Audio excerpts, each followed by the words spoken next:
Quand je commence un tableau, en général, j'ai un croquis. Mais ce croquis, c'est un croquis d'idées, c'est un croquis de choses qui me passent dans la tête plutôt que un croquis prémédité dans sa rigueur d'organisation de l'espace. Il est, il est, il laissera le désordre du tableau.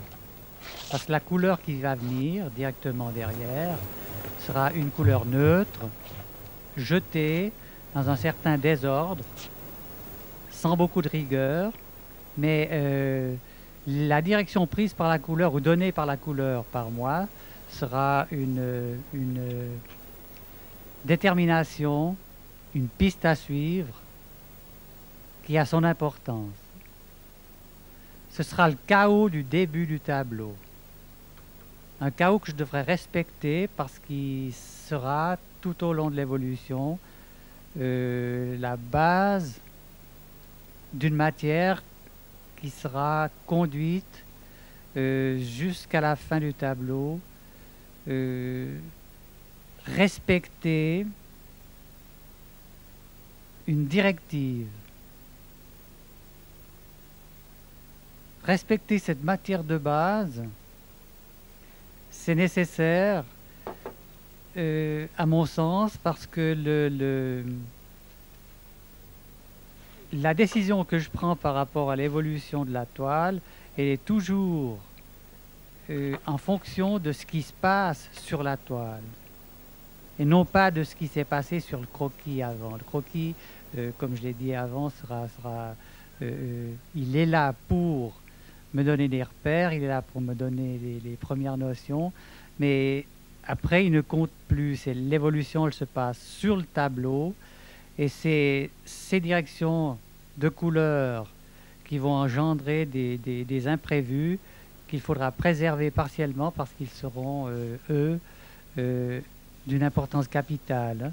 Les petits imprévus qui arriveront, si je ne suis pas à l'affût de tout ça, risquant de les perdre, je risque de perdre tout le sel du tableau.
m'arrive fréquemment de poser ma toile par terre, ce qui est pour moi une nécessité dans ma manière de travailler. Je prends de la couleur fluide à un certain moment, très liquide, qui ne peut pas, sans couler, être posée sur une toile à verticale. Comme je n'ai pas envie de coulure à ce moment-là, je suis dans l'obligation de tourner mon plan à l'horizontale et de travailler sur la surface horizontale. Là, il n'y a aucun problème parce que sur la surface dans laquelle j'ai l'intention de mettre la couleur, elle va rester, se stabiliser, se lier au plan précédent et faire un tout. Pour la suite, j'aurai pas de problème.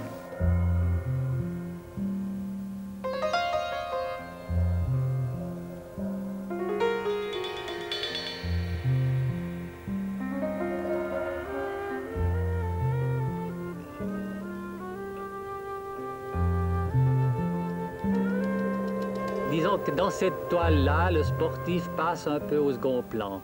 Mais dans toutes ces toiles de cette époque, effectivement, il est présent. Il est présent dans une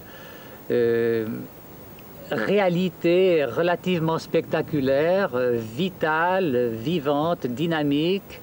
Il y a une très forte présence, je pense, j'espère en tout cas, du dynamisme du sport, mais en même temps, il y a un côté spectaculaire traduit directement du stade, par exemple, qui a disparu.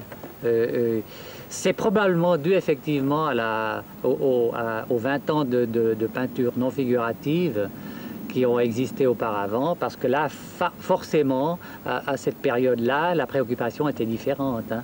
Il y a eu, devant la période non figurative, enfin, le déclic qui a fait que j'ai passé du figuratif à l'abstraction vers 1955, un peu, oui, 55-56, j'ai plus les dates exactes.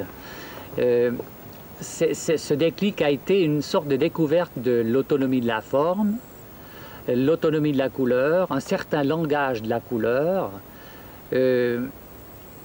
Ça, c'est sûr que ça régit toute une période abstraite, mais que les répercussions sont encore là. Hein. C'est certain que je pense plus couleur maintenant comme je le pensais en 1950. Hein.